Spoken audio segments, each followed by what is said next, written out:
Salut bande de sgeg. Est-ce que vous connaissez One Piece? J'espère bien, parce que si c'est pas le cas, c'est que vous vivez dans une grotte. Elle-même à l'intérieur d'une grotte, elle-même dans le trou du cul d'un éléphant préhistorique.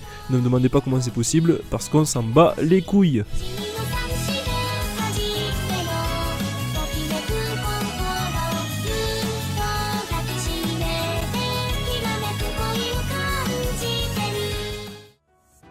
Alors, One Piece c'est quoi? Eh ben en fait, One Piece c'est un manga. Mais ne réponds pas, sale débile, tu vois bien que c'est pas une vraie question. Bref, One Piece c'est le manga le plus vendu au monde. On parle d'un chiffre supérieur à 470 millions d'exemplaires. Vous vous rendez compte un peu? Vous achetez vraiment que de la merde. Si tu dis qu'on achète que de la merde, pourquoi t'as acheté tous les tomes, toi? Putain, mais ferme-la, tu comprends pas que t'as une voix insupportable. Alors, One Piece, c'est un mec qui veut devenir le roi des pirates. Ok, pourquoi pas. Donc, pour devenir le roi des pirates, il se plante un couteau dans la joue. Ne me demandez pas quel est l'intérêt de faire ça, y en a pas. En même temps, quand on vit dans un monde avec des animaux hybrides qui parlent et des guerriers surpuissants qui ont un genre humain extrêmement ambigu, on se demande qu'est-ce que l'auteur a fumé pour nous pondre un scénario pareil. Oui, quand je parle du genre humain, je parle du sexe. Donc, le manga le plus vendu de toute l'histoire du manga est un univers ultra complexe ainsi qu'une planète complètement incohérente. Mais c'est pas incohérent, c'est super bien écrit et super bien expliqué. Ah ouais? Et on en parle de l'océan qui est traversé par un autre océan, qui lui-même est entouré d'un océan qui ne possède ni vent ni courant. C'est quoi ce truc, la chétane? Et puis surtout, pourquoi vous mettez vos baguettes de cette façon pour festoyer? C'est quoi le délire là? Vous croyez vraiment pouvoir pécho de la gonze après ça? Ok, je ferme ma gueule. J'ai une autre question qui s'adresse à tous les fans de One Piece de moins de 15 ans. Est-ce que vous avez déjà essayé de vous battre avec un sabre dans la bouche? Parce que moi je vous le dis, c'est pas du tout ergonomique. Et après vous osez me faire croire que Roronoa Zoro est le deuxième personnage le plus apprécié du manga depuis plus de 20 ans. Ah non, c'est vrai, lors du 5ème sondage, il s'est fait ken par Trafalgar Law. Bien fait pour ta gueule, Zoro. Ça t'apprendra à rendre un arc moyen un arc ultra méga super épique et à nous faire tellement frissonner que même Elsa est tombée au sol. Elsa, sérieux, tu fais pitié. Sinon, à part ça, tous ceux qui préfèrent le Vogue Mary au Thousand Sunny lèvent la main. Non mais franchement, vous imaginez si au début de l'histoire on nous avait dit que Goldie Roger avait conquis les mers du monde sur un bateau aussi ridicule? Le manga n'aurait pas dépassé la case édition, hein. Ichiro Oda, au revoir, hein. Reviens quand tu seras un génie s'il te plaît. Au final, on se retrouve avec un mec qui s'en bat les couilles de montrer son sgeg à un groupe de filles, beaucoup trop ignorantes pour savoir que c'est pas de cette façon qu'on fait du fanservice. Le résultat, c'est un manga de presque 100 tomes qui dure depuis plus de 20 ans. Tu m'étonnes que le manga dépasse les 470 millions de ventes. De toute façon, Dragon Ball c'est mieux et plus populaire que One Piece. Mais ferme ta gueule gros débile, c'est pas une compétition, tu crois vraiment qu'Akira Toriyama il se rend tous les jours chez Oda pour lui dire ouais Dragon Ball c'est mieux. Va plutôt envoyer un mail à J.K. Rowling pour lui dire qu'Harry Potter ne sera bientôt plus la saga littéraire la plus vendue au monde. J'ai encore une question qui s'adresse à tous les fans de One Piece qui, je le rappelle, sont tous des sgegs sans aucune exception. Qui êtes-vous? Qui êtes-vous? Est-ce que vous savez pourquoi One Piece s'appelle One Piece? Y'en a pas un qui s'est posé la question? Évidemment que non, hein, si on se pose la question à nous-mêmes, ça sert à rien.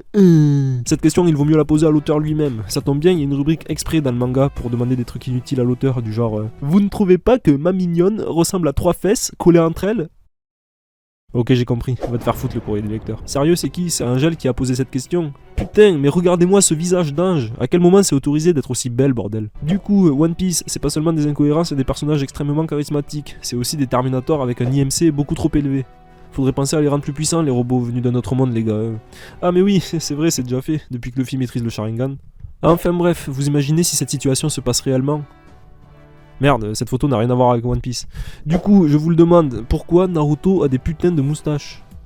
Ok, ça non plus, ça n'a aucun rapport. Transition. A few moments later. Bon, alors, j'en étais où? Oui, One Piece, c'est un condensé de détails ultra compactés. Non, mais sérieux, c'est quoi cette planche? Et genre, ça fait 23 ans que ça dure. Et sinon, Oda, t'arrives à dormir la nuit ou tu passes 27 heures par jour à dessiner? Tu m'étonnes qu'après une telle quantité de travail, on ait droit à des dialogues improbables. Ça vous est déjà arrivé à vous de vous faire traiter de saleté d'anarchiste ambigu? J'ai l'impression qu'Oda il s'est maté une vidéo d'Antoine Daniel entre deux storyboards pour écrire cette connerie. Permettez-moi de débarquer avec mon boulgour. En même temps, quand on vit dans un pays où la démographie chute aussi vite que l'économie américaine, y a de quoi devenir parano. Vous avez certainement rien compris à cette phrase et tant mieux pour vous. J'avais envie de vous faire chier avec des mots compliqués, bande d'incultes ignorants. Tu insultes beaucoup les gens, t'as pas peur de te prendre des dislikes? Tu sais où tu peux te les foutre tes dislikes? Bref, One Piece, c'est l'histoire d'un groupe de pirates qui passent leur temps à faire des trucs de héros, comme libérer un pays qui a été piégé par Spider-Man, en version surcheatée. Du coup, on a un peu du mal à comprendre pourquoi ils sont tous recherchés, alors qu'ils passent leur temps à répandre le bien autour d'eux. Après, j'avoue que si Luffy fait des déclarations de guerre au gouvernement mondial, ça aide pas trop. Qu'il est con ce mec. D'ailleurs, les avis de recherche, on est d'accord que c'est du grand n'importe quoi. Nico Robin elle a une prime de 79 millions de berries quand elle est petite, et après avoir réalisé l'une des évasions les plus destructrices de l'histoire, elle se retrouve avec une prime d'à peine 1 million de plus, sérieux, c'est n'importe quoi. De toute façon, quand on voit la gueule d'Usopp sur son affiche, on comprend qu'il ne faut pas prendre au sérieux les avis de recherche. Par contre, là je dis bravo Oda, je me suis toujours demandé comment c'est possible qu'un mec avec une face de cul pareil a pu devenir aussi stylé et charismatique. C'est comme pour les nichons Nami, ça dépasse toutes les statistiques de la biologie cette évolution. Enfin bref, reprenons, One Piece est une histoire de plusieurs aventures, plus ou moins épiques. En même temps on est dans un shonen, on sait tous que c'est les gentils qui vont gagner. En parlant de gagner, on sait que le but de Luffy est de devenir le roi des pirates, on l'entend à chaque fin de putain d'épisode. Sauf qu'au final ça fait longtemps qu'on entend ça et ça devient ridicule, c'est limite si on s'en bat pas un peu les couilles de voir Luffy devenir le roi des pirates. Maintenant ce qui nous intéresse le plus c'est de voir Shanks et Barbe Noire se battre en duel. En fait One Piece c'est un manga tellement gigantesque et riche en scénario qu'on pourrait faire un manga complet sur certains personnages, genre Rob Lucci. Du coup cette vidéo en fait elle est quasiment impossible à faire parce que j'essaie de vous expliquer ce qu'est un manga qui possède l'un des univers les plus vastes de l'histoire des mangas, si ce n'est le plus vaste. Bon, peu importe, de toute façon vous savez tous ce qu'est One Piece, bande de sgeg. Il y a un sujet que j'ai pas encore abordé, c'est les fruits du démon. On parle là d'un des plus gros mystères du manga. On parle aussi de fruits qui ont l'air d'être périmés depuis des années et qui ont la réputation d'être absolument dégueulasses. Enfin, ça empêche pas Luffy d'aimer ça. Après, j'avoue que si j'avais le choix d'avoir des pouvoirs ultra puissants du genre me transformer en lumière et tirer des lasers juste en croquant dans une banane périmée, j'avoue que j'aurais pas besoin d'y réfléchir très longtemps. Mais franchement, grâce à ces fruits, il y a des mecs qui se transforment en phénix, il y a des invocateurs de trous noirs, il y a des mecs qui peuvent voler ou même devenir de la foudre. Et le héros principal, il a quoi lui?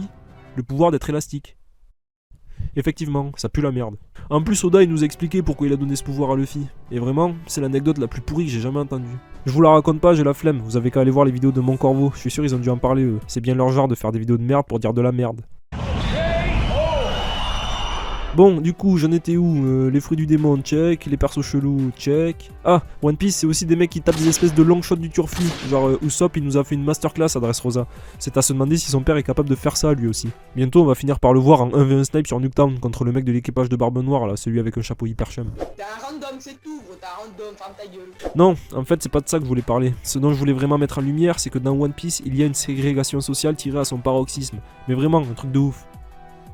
Quoi? Vous avez encore rien compris à cette phrase, c'est ça? En gros, dans One Piece, il y a des dragons célestes, ou Tenryubito, vous appelez ça comme vous voulez.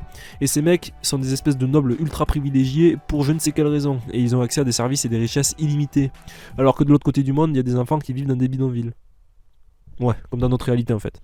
Tout ça pour dire que ce manga n'est pas seulement Luffy qui crie très fort Gomu Gomu no, mes couilles sur ton front. C'est aussi des sujets complexes et variés sur lesquels on peut discuter pendant des heures. Sauf qu'évidemment, comme la communauté otaku est remplie de débiles de fanboys, c'est le genre de détails qui passe à la trappe. Heureusement que des connards comme moi sont là pour dire des trucs intelligents, comme salut bande de sgeg. Au final, on se demande à quel point Eiichiro Oda est un génie, parce qu'il faut vraiment avoir un grain pour imaginer une histoire aussi bordélique. Je sais pas combien de personnages il existe dans ce manga, mais c'est plus qu'il n'en faut pour le dire. Moi je vous le dis. Ah ben non du coup. Après il a beau être un génie, le Oda il a toujours pas compris que le but d'une histoire c'est d'avoir une fin, hein, parce qu'à ce niveau là le manga il sera pas encore fini qu'on aura le temps de voir Eric Zemmour faire des vlogs avec Sylvain Durif. Je suis Sylvain Pierre Durif, alias le Grand Monarque. D'ailleurs, j'ai entendu dire qu'il était en PLS à force de travailler le Oda. Faudrait penser à te reposer au lieu de nous gaver de dessins ultra détaillés, hein. Nous on n'est pas pressés, ça serait con que tu nous claques entre les doigts en fait. Moi perso, je pense que le manga il va se terminer au tome 120, du coup on en a encore pour 4 ou 5 ans. Comment j'ai fait pour en déduire de cela? Eh bien j'ai réfléchi, et analysé la construction scénaristique. Pas comme vous, bande de sgeg. Au passage, c'est incroyable le nombre de théories qui fleurissent sur One Piece. Et le pire, c'est que je suis sûr que la quasi-totalité de ces histoires ne disent que de la merde. Genre la théorie sur les 3 fruits du démon de Barbe Noire, là mes couilles, faut arrêter avec ça, on a compris. Sauf que Oda, il est pas con, il fait pas des histoires de merde, alors fermez-la. Si cette théorie s'avère vraie dans le futur, eh ben je passerai bien pour un con d'avoir dit ça. Mais bon, ça vous donnera une bonne raison de m'insulter dans les commentaires pour une fois. Bon, sur ce, j'ai dit ce que j'avais à dire. Pour résumer, One Piece, c'est un groupe de sgeg qui vivent des aventures de sgeg. Pendant ces aventures, ils rencontrent d'autres sgeg en combattant v'là les sgeg, pour au final atteindre un putain d'objectif de sgeg. Allez, longue vie à One Piece et longue vie à Oda. Enfin, si t'arrives à survivre jusque là, parce que voilà quoi. Allez, portez-vous bien et à la prochaine, bande de sgeg.